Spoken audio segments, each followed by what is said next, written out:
இந்த ஆடிக்கு நம்ம சென்னை சில்க்ஸ்ல up to 50% off combo offer, uniform sari collections எல்லாம் சேர்ந்து சேவிங்ஸும் பிளாஸ்ட், கலெக்ஷன்ஸும் பிளாஸ்ட்.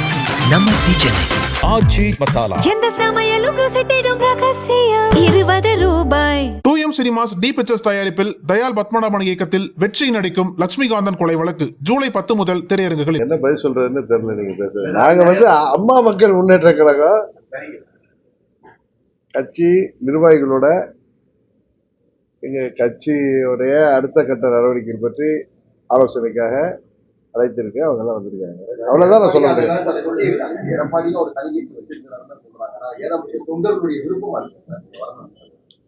எனக்கு இதுக்கு என்ன பதில் சொல்றதுன்னு தெரியல. அதான் உண்மை. நான் ஏற்கனவே அம்மா மக்கள் முன்னேற்ற கழகம் அனைத்து இந்திய அண்ணா திராவிட முன்னேற்ற கழகத்திற்கு ஆதரவாக அந்த கூட்டணியில தான் இருக்கோம். தொடர்ந்து அந்த கூட்டணியில தான் இருக்கும்னு நான் பலமுறை சொல்லிட்டேன். நீங்க இப்படி திரும்ப திரும்ப கேட்கிறப்ப அதுக்கு எனக்கு என்ன பதில் சொல்றதுன்னு தெரியல.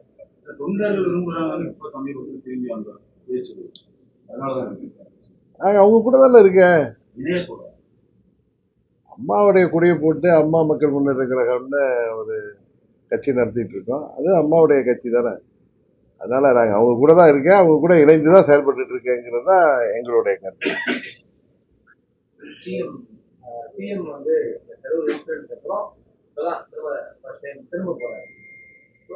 போலீஸ் மேல போலீஸ் அப்படின்ற மாதிரி அவர் தானே போலீஸ் துறை மந்திரி. அந்த யாரெல்லாம் அன்றைக்கு அவரை தப்பா வழி நடத்தி அந்த மீட்டிங் வர வச்சு அவ்வளவு பெரிய ஒரு பாதகமான ஒரு செயல், அன்றைக்கு பல உயிர்கள் போகின்ற செயலை போலீஸ் செய்ததா சொல்ற முதலமைச்சர் இன்னைக்கு கண்டுபிடித்து சொல்ற முதலமைச்சர் இன்னைக்கு அந்த துறையோட அமைச்சராகி 60 நாள் கிட்ட போது என்ன நடவடிக்கை எடுத்திருக்கிறாரு? இதெல்லாம் முதலமைச்சர் சொல்றதெல்லாம் உண்மையாங்கிறத சிபிஐ என்கொயரி ஏற்கனவே போயிட்டு இருக்கு. அதுல எல்லா உண்மையும் வெளிப்படும். ஆனா பழியை யார் மேலேயோ போடுறது சரியா இருக்காதுன்னு நினைக்கிறேன். அதுல அந்த கரூர் துயர சம்பவத்திற்கு காரணமானவர்கள் யாராக இருந்தாலும் அவர்கள் சட்டத்தின் முன் நிறுத்தப்பட்டு அவர்களுக்கு உரிய தண்டனை உச்ச நீதிமன்றம் வாங்கி தரும் என்ற நம்பிக்கை எங்களுக்கு. நான் ஏற்கனவே நானும் சொல்லியிருக்கேன். எல்லாரும் தமிழ்நாட்டில் உள்ள பல அவங்க கூட்டணியில உள்ள கட்சி தலைவர்கள் முதற்கொண்டு இது ஒரு தவறான முன்னுதாரணம். இன்றைக்கு தாவேக அரசு இதிலும் ஒரு தவறான முன்னுதாரணத்தை உருவாக்கி வருகிறார்கள். என்ன சொல்ல போனா கடை தேங்காவை எடுத்து வழிப்பிள்ளையருக்கு உடைச்ச கதையா தான் இருக்குது அப்படின்னு தான் பார்க்குது. முதலமைச்சர் எதிர்கட்சி தலைவர்களையும் சரி எதிர்கட்சியிலையும் சரி மேடைகள்ல பொது இடங்கள்ல விமர்சனம் பண்ணது சரியான அரசியல், நாகரிகத்துக்கு உட்பட்ட அரசியல் தான் பாத்தீங்கன்னா திரைப்பட பாடல்கள் எல்லாம் பாடுறாரு, புரட்டான்றாரு, சால்னான்றாரு. முதலமைச்சர் அவரு கொத்து புரோட்டாங்கிறாரு.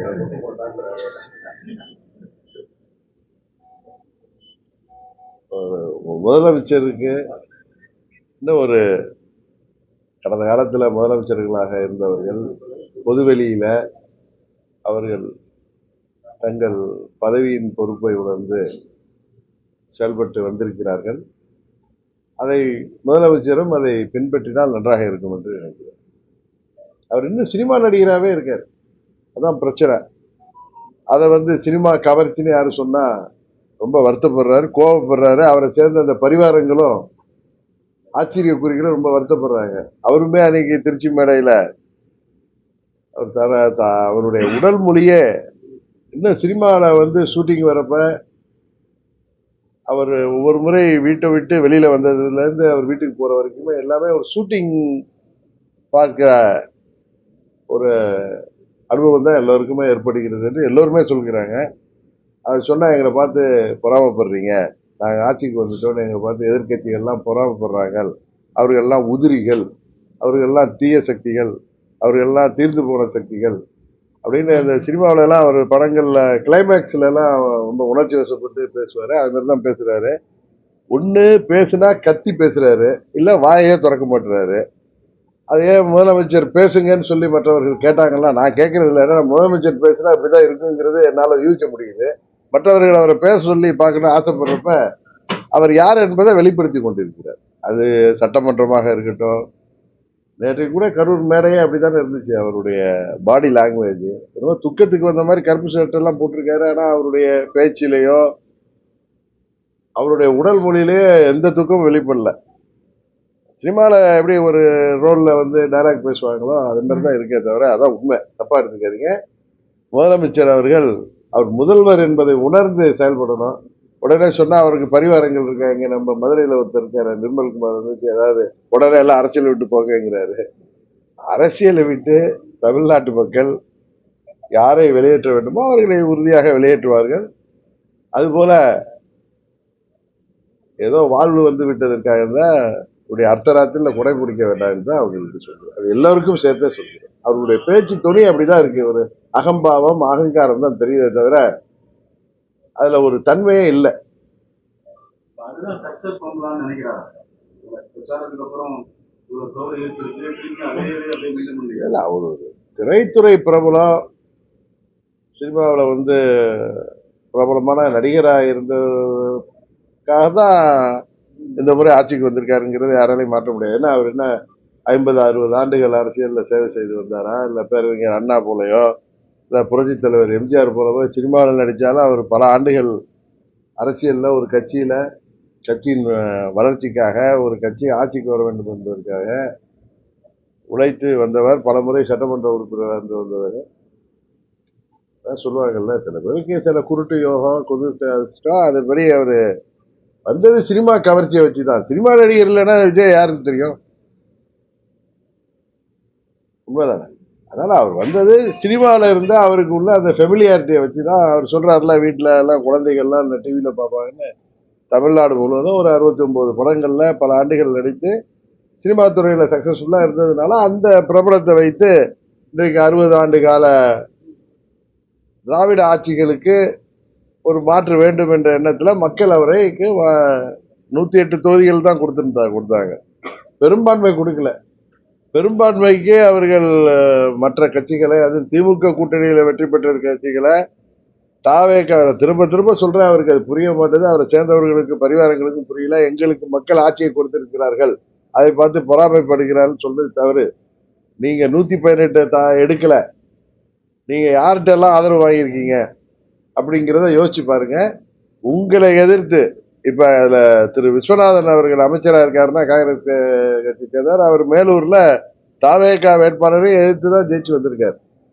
அது கிள்ளியூர் சட்டமன்ற உறுப்பினராக இருக்கட்டும், இங்க ஆதரவு கொடுக்குறாங்களே கம்யூனிஸ்ட்ல 2 கம்யூனிஸ்ட் சேர்ந்த 4 உறுப்பினர்கள், விசிகே சேர்ந்த 2 உறுப்பினர்கள், ஐயுஎம்எல்ஏ சேர்ந்த 2 உறுப்பினர்கள், எங்க கட்சியில தட்டி தூக்குறாங்களே அந்த உறுப்பினர், எல்லாருமே காங்கிரஸ் கட்சியை சேர்ந்தவர்கள் மாத்திரம் இல்ல, எல்லாருமே அந்த 11 பேர் வருதா, 11 பேருமே திமுக கூட்டணியிலிருந்து வெற்றி பெற்றவர். அமமுகவிலிருந்து தட்டி தூக்கப்பட்டவர் வந்து அதிமுக கூட்டணியிலிருந்து வெற்றி பெற்றவர். இவர்கள் ஆதரவோடு ஒரு கூட்டணி ஆட்சி அமைச்சுட்டாங்கிறாங்க. இது வந்து இதை வேற மாதிரி சொன்னா ராஜாவை சொன்ன மாதிரி நீங்க என்னட்டு கண்டனம் தெரிவிப்பீங்க. இது வந்து அவங்க கூட்டணியில இருந்து யாரும் ஜெயிச்சு வந்தவங்க கிடையாது. அவரை எதிர்த்து ஜெயித்து வந்தவர்களோட அவர்கள் ஏதோ ஒரு காரணத்தை சொல்லிக்கொண்டு இந்த ஆட்சி ஜனாதிபதி ஆட்சி வந்து விடக்கூடாது என்பதற்காக இந்த ஆட்சிக்கு ஆதரவு கொடுத்திருக்கிறார். அதுல இருந்து தப்பிக்குவதற்கு தான் அவருக்கு காங்கிரஸ் மேலேயும் நம்பிக்கை இருக்கான்னு தெரியல, கம்யூனிஸ்டுகள் மேலேயும் நம்பிக்கை இருக்கான்னு தெரியல, மற்ற விசிகே ஐயுஎம்எல் மேலேயும் நம்பிக்கை இல்லைங்கிறதுனாலதான் அதிமுக சட்டமன்ற உறுப்பினர்களை சினிமா சினிமாவில எல்லாம் அந்த ஆற்றல் இருக்குல்ல, அவருக்கு சினிமாவை வைத்து கிடைத்த அந்த ஆற்றல் மூலம் அவர்கள் இங்க உள்கட்சி பிரச்சனையால அவர்களையும் ரிசைன் பண்ண வச்சிருக்காரு. இது வரைக்கும் தமிழ்நாட்டில் இல்லாத ஒரு முன்னுதாரணத்தை இப்ப கரூர்ல திரு விஜயபாஸ்கர் ஜெயிச்சிருக்காருன்னா அவர் தாவேகா வேட்பாளர் வைத்து வெற்றி பெற்றவர். அவரை வந்து அந்த மக்கள் வெற்றி பெற செய்திருக்கிறார்கள். மக்கள் அவர் 5 ஆண்டு சட்டமன்ற உறுப்பினராக பணியாற்ற வேண்டும் என்பதற்கு தான் அவர் வெற்றி பெற செய்திருக்காங்க. அது விஜயபாஸ்கரா இருக்கட்டும், மற்ற அந்த 6 பேராக இருக்கும் அதிமுகலேருந்து ரிசைன் பண்ணவங்க அத்தனை பேருமே அந்த தொகுதியில் 5 ஆண்டுகள் சட்டமன்ற உறுப்பினராக தங்களுக்கு பணியாற்ற வேண்டும் என்று இரட்டை இலையில் வெற்றி பெற்றவர்கள். அவர்களை இந்த அவதார புருஷர் அவர்களுக்கு ஆட்சி அதிகாரம் இருக்கு, அவர்களா என்னை பார்த்து வந்துட்டாங்கன்னு சொல்றது ஒரு சின்ன குழந்தை கூட நம்பாது. அவர்களுக்கு ஏதோ கன்சிடரேஷன், ஏதோ அவர்களுக்கு நான் தருகிறேன் அது தருகிறேன் சொன்னதுனால தான் அவர்கள் வந்திருக்கிறார்கள். அதை தான் குதிரை பேருன்னு சொன்னா கோச்சிக்கிறாங்க அவங்க. அவரோட சேர்ந்து பெரிய ஒரு வைகோவும் கோச்சிக்கிறார். இன்னொரு கட்சி எம்எல்ஏவை இன்னொரு கூட்டணியில் ஜெயித்தவர்களை தங்களுக்கு ஆதரவாக அமைச்சர் பதவி கொடுத்து ஆட்சியில் வைத்திருப்பதும் எதிர்கட்சிகள் இருந்த சட்டமன்ற உறுப்பினர்களை ஆதரவாக வைத்திருப்பதும் ஒரு ஊழல் தான். அது ஒரு ஊழல் தான். லஞ்சத்தை சேர்ந்தா அது மாதிரி 6 சட்டமன்ற உறுப்பினர்களை அதிமுக உறுப்பினர்களை ரிசைன் பண்ண வச்சதும் ஊழல்ல தான் சேரும். அதனால இவங்க தூய சக்திங்கிறதெல்லாம் சும்மா தமிழ்நாட்டை அழிக்க வந்த நாசகார சக்தியாகத்தான் எல்லோரும் அதை பார்க்க தொடங்கியிருக்கிறார்.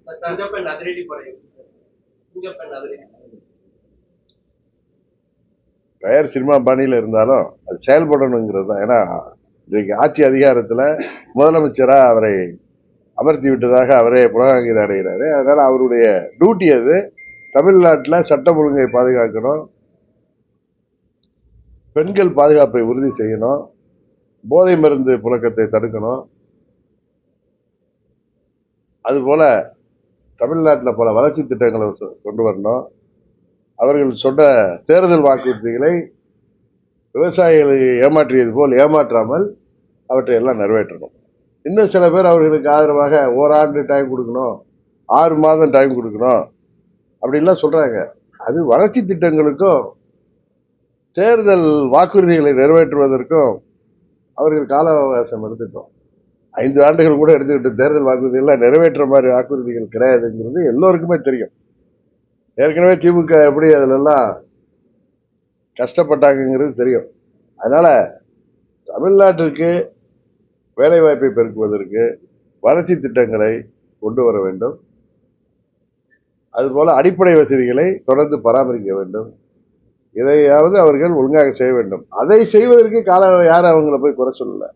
அவர்கள் இது போல மேடைகளில் ஏறி மற்றவர்களை பற்றி தவறாக பேசுவதற்கும், அவர்கள் வானத்திலிருந்து குதித்தது போன்று அவர்கள் காட்டிக்கொள்வதற்கும், அவர்கள் தேவ தூதர்கள் போலவோ அவதார புருஷர்கள் போலவோ, எனவே தமிழ்நாட்டை காப்பாற்ற வந்த மீட்பர் போலவோ அவர் பேசுவதோ அவரை சேர்ந்தவர்கள் பேசுவதற்கு தான் எதிர்கட்சிகள் பதில் சொல்கிறார்கள்.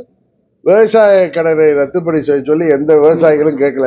ஆட்சிக்கு வந்த உடனே இவங்க இந்த ஏமாற்று வேலை பண்றதுதான், அவர்களை ஏமாற்றியதுதான். விவசாயிகளும் போராடுறாங்க. ஒரு விவசாயி கூட இறந்துட்டாரு, அவர் வீட்டுல யாருக்கும் வேலை வாய்ப்பை கொடுத்தா அது எல்லாரும் பாராட்டுவார்கள். இவங்க கூட்டத்துல இறந்து போனவர்களுக்கு இவர் வேலை வாய்ப்பை கொடுப்பதுதான் இன்னைக்கு விமர்சனத்துக்கு உள்ளாகுது.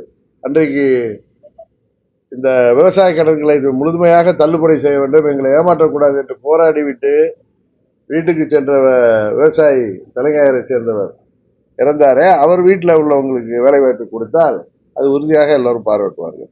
அதனால மக்களை ஏமாற்று வேலையில் செய்யாம எதிர்கட்சிகள்ல தவறான முன்னாரத்தை காட்டி எதிர்கட்சி சட்டமன்ற உறுப்பினர்களை சுரண்டாமல், எதிர்கட்சியினரே ஆசை வார்த்தை கட்டி ஆளுங்கட்சி என்று பிள்ளை பிடிப்பது போல் பிடிப்பதை நிறுத்தி வைத்து ஆட்சி செய்ய வேண்டும் என்பதுதான் எதிர்கட்சிகளின் குரலாக இருக்கிறது.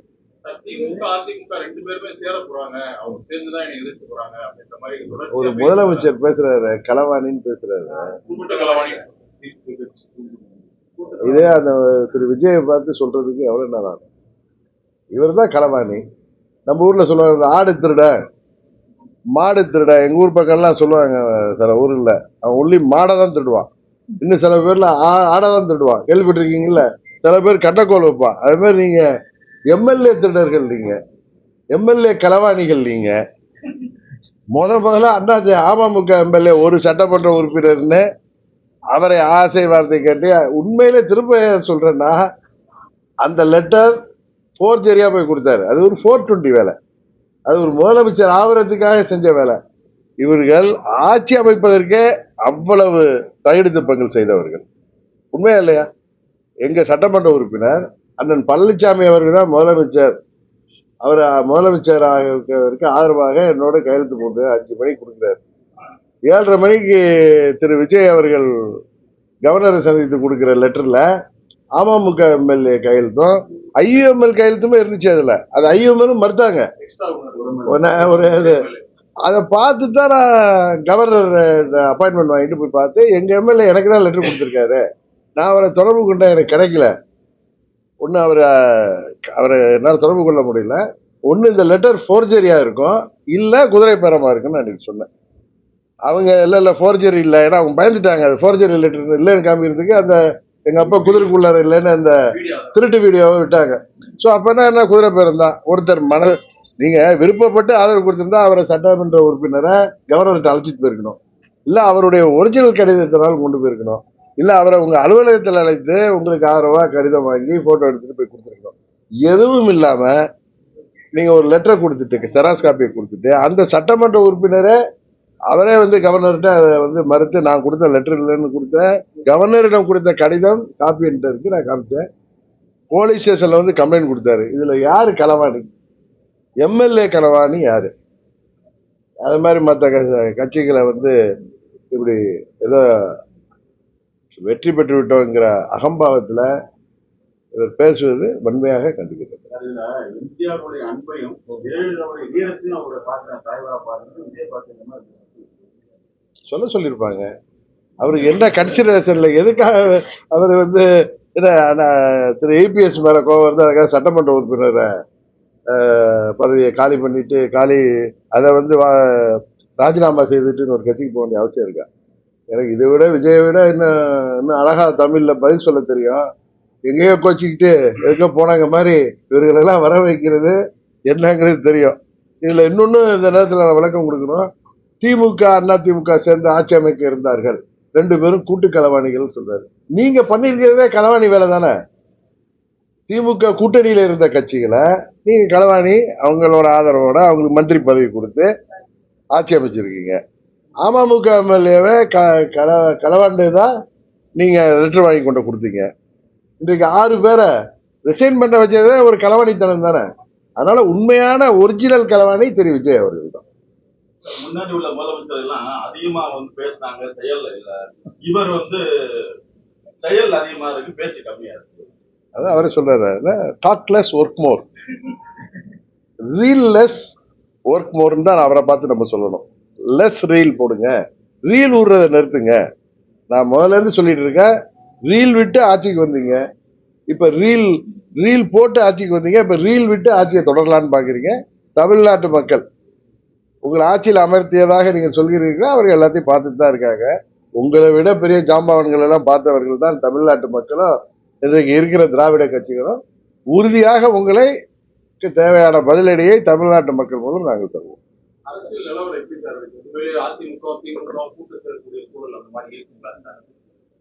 இல்லை, இதெல்லாம் முன்னாடியே நம்ம கணிச்சு சொல்றதுக்கு நான் ஒன்றும் மெட்டலாஜிக்கல் டிபார்ட்மெண்ட்லயும் வல்லுநரும் கிடையாது, ஜோதிடரும் கிடையாது. சூழ்நிலைகள் முடிவு செய்யும். இப்ப நீங்க யாரும் திரைமுறையில பார்த்துருக்கீங்க விஜய் ஆட்சிக்கு வருவாரான்னு நீங்க யாரும் சொன்னீங்களா? என்ன கூட கேட்டீங்க, இவர் தான் கேட்டார், நீங்க விஜய் தலைமை ஏற்றி போவீங்களான்லாம் கேட்டார். ஒரு கட்சி இது வந்திருக்காரு, அவருக்கு பாப்புலாரிட்டி இருக்கு, அவர் கூட கூட்டணி போனா என்ன இருக்குன்னு தான் நான் கேட்டேன். அதே நேரத்தில் சொன்ன, நான் அங்கே போவேங்கிற எண்ணத்துல சொல்லலை, இதே இடத்துல சொன்னேன். என்னுடைய தேசிய ஜனநாயக கூட்டணியை விட்டு வெளியே இருந்தாலும் என்னுடைய முதல் சாய்ஸ் தேசிய ஜனநாயக கூட்டணி தான் அன்றைக்கு சொன்னேன். அப்போ கூட நீங்க திமுகவோட போவீங்களா விஜயோட போறீங்களா இவர் தான் கேட்டார். நான் சொன்னேன், இப்போ ஒரு யதார்த்தத்தை சொல்றேன். இப்போ அவர் சொல்றல, அவர் தான் களவாணின்னு சொல்றேன்ல. ஏன்னா திமுகவுக்கு அதிமுகவுக்கு வக்காலத்து வாங்கி சொல்லல, இன்னொரு கட்சியை களவாணின்னு சொன்னா அப்புறம் நீங்க செய்த களவாணித்தனத்தை நாங்கள் சொல்லி தானே ஆகும். அதே போல நான் யதார்த்தம் தான் சொல்றேன். எனக்கு விஜயை பார்த்து போட்டியும் கிடையாது, பொறாமையும் கிடையாது. அவர் ஆட்சிக்கு இது எப்படியோ ஆட்சிக்கு வந்துட்டீங்க, ஒழுங்கா ஆட்சி நடத்துறவர் பார்த்துட்டு இந்த மாதிரி இன்னும் ஷூட்டிங் சினிமா நடிகராகவே இருக்காதீங்க, நீங்க முதலமைச்சரா செயல்படுங்கன்னு தான் சொல்றேன்.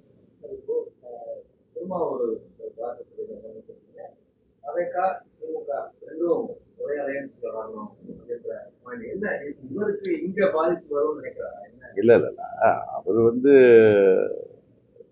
பாஜகவை எதிர்க்கணுங்கிறதுக்காக தாவேக்காவும் திமுகவும் ஒரே அணியில் வந்துச்சு. அது ஒரு பொலிட்டிக்கல் ஸ்டேட்மெண்டாக தான் நான் பார்க்குறேன். அதே மாதிரி தான் திமுகவும் அண்ணா திமுகவும் ஒன்னா வருமா, வர்றதுக்கு வாய்ப்பு இருக்கான்னு கேட்குறீங்களா? ஒரு பொலிட்டிக்கல் சிச்சுவேஷன் யாரை வேண்டுமானாலும் ஒன்று சேர்க்கும். அதுதானே இது வரைக்கும் கடந்த காலத்தில் பார்த்துருக்கோம். பேரறிஞர் அண்ணாவும் ராஜாஜியும் ஒன்று சேர்ந்திருக்காங்க, சரிதானே? அதனால பல முன்னுதாரணங்கள் இருக்கு. அதனால நீங்க இதையெல்லாம் இது நடக்குமா அது நடக்குமா இது கூடாதா அப்படிங்கிறது இப்ப திமுக கூட்டணியில ஜெயித்த கட்சிகளை தன் பக்கம் இழுத்து இல்ல அவர்கள் போய் ஆதரவு கொடுத்து அமைச்சர் பொறுப்புல தாவேகா கூட்டணியில இருக்கிறது நியாயம்னா எந்த கூட்டணியும் நியாயம்தான். அரசியல் சூழ்நிலை தான் முடிவு பண்ணுறீங்களா சார்? அதிமுக திமுக சூழ்நிலை தான் முடிவு பண்ணும். எந்த சூழ்நிலை தானே. விஜய் அந்த அளவுக்கு வல்லமை படைத்தவரா இருக்காரு சார். 2 பேரும் சேர்ந்துதான் அவரை வீழ்த்தக்கூடிய அளவுக்கான நிலை இருக்காரு சார் அரசியல்ல. இந்த தேர்தல்ல அவர் 35% வாக்கு வாங்கியிருக்காரு, கரெக்டு தானே? எங்க கூட்டணி 23% வாங்கியிருக்கு, திமுக கூட்டணி அதை விட அதிகம் வாங்கியிருக்கு. நீங்க அப்படித்தானே பாப்பீங்க. அவரு இப்ப நீங்க 108 சீட்ல ஜெயிச்சிட்டதுனால நீங்க அவர் பலம் புரிஞ்ச கட்சின்னு பார்த்தா அதை வீழ்த்துவதற்கான வீரத்தை எதிர்காலத்துல வருகிற தேர்தல்ல மற்ற கட்சிகள் எடுப்பதில் ஒன்றும் தவறு இல்லைல்ல. தொழில்துறையில ஹிண்டாய் கம்பெனி ஆந்திர கவர்மெண்ட் எதுவுமே கான்ட்ராக்ட் பண்ண மாட்டாங்க, பூராத்தையும் உண்மைதான் அவர் சொல்றது உண்மை. அவர்கள் இந்த ஆட்சி கவிழ்ந்து விடுமோங்கிற பயத்துல திரு விஜய் அவர்கள் இருக்கிறாரு. காங்கிரஸ் கூட அவங்க நம்புறாங்க, மற்ற கட்சிகளை நம்புவதற்கு பயப்படுறாங்க. அதனாலதான் அதிமுக எம்எல்ஏக்கெல்லாம் ரிசைன் பண்ணா இன்னும் ஒரு 4-5 மாதங்கள்ல மறுபடியும் ஒரு இது வந்துச்சுன்னா, நம்பிக்கையில்லா தீர்மானம் வந்தா இவர் எம்எல்ஏ அசம்பிளி ஸ்ட்ரென்த் கம்மியா இருக்கும். அப்ப இருக்கிறத வச்சு அதை பெரும்பான்மை காட்டி விடலாம்ங்கிறதுக்காக தான் அவர் அதிமுக அவர்களை சதி செய்து ரிசைன் பண்ண வைக்கிறார். அது இந்த தேர்தலுப்பே இன்னைக்கு சென்னை தலைமை நீதிபதி தலைமையிலான அமர்வே நேற்று அது 5 தொகுதிகளில் தேர்தல் நடத்த அறிவிப்பு கூடவேன்னு சொல்லியிருக்காங்க. அதனால அது தேர்தல் நடக்காம இருக்க விஜய்க்கு அது சாதகமான ஒரு சூழ்நிலை உருவாக்குவதற்காக செய்த இது ஒரு தந்திரமான நரித்தனமான களவாளித்தனமான நடவடிக்கை தான் சட்டமன்ற உறுப்பினர்களை ரிசைன் பண்ண வைப்பது. அதுலதான் அவங்க கான்சென்ட்ரேட் பண்றாங்களே தவிர வேற எந்த வளர்ச்சி திட்டத்திலையும் அவர்கள் ஒன்றும் கான்சென்ட்ரேட் பண்ணல. சும்மா ரீல்ஸ் போடுறாங்க, அவ்வளவுதான். ஏன்னா ரீல்ஸ் போட்டு மக்களை ஏமாத்தி ஆட்சிக்கு வந்த மாதிரி இப்ப அது நடந்ததா இது நடந்ததா போடுறாங்க. அவங்க உண்மையிலே இப்ப செயல்படுறது கரூர்ல பேசியது இதெல்லாம் பாத்தீங்கன்னா அவர் ஒரு தேர்தலுக்கு முன்பு பேசிய அதே ஸ்டைல்ல பேசுறதுக்கு காரணம் ஆட்சி கவிழ்ந்து விடுவோங்கிற பயத்துல ஆட்சியை காப்பாற்றிக் கொள்ள வேண்டுங்கிற பயத்துலதான் செயல்படுறாங்க தவிர வேற தமிழ்நாட்டு வளர்ச்சி எதுலையுமே அவர்களுக்கு எந்தவித ஈடுபாடும் இருப்பதாக தெரியவில்லை.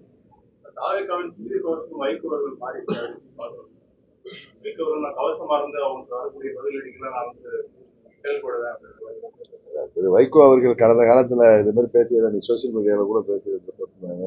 திரு கலைஞர் அவர்களுக்கு நான் கவசமா இருப்பேன்னு பேசினாரு, அம்மா அவர்களுக்கு கவசமா இருப்பேன்னு பேசினாரு, இன்றைக்கு திரு ஸ்டாலின் அவர்களுக்கு கவசமா இருப்பேன்னு பேசினாரு, இன்றைக்கு விஜய் அவர்களுக்கு கவசமா இருக்கு. அவ்வளவுதான் அவர் வார்த்தை, அதைதான் ஆளுக்கு தான் பார்க்கணும். பழைய மக்கள் நல கூட்டணி உருவாயிருக்கு. பழைய மக்கள் எது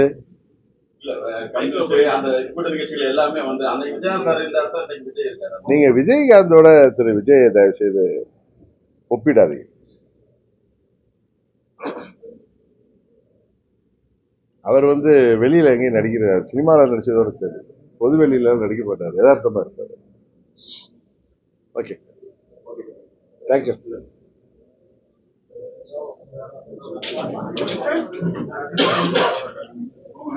மேடம், நக்கீரன் டிவிக்கு சப்ஸ்கிரைப் செய்யுங்கள்.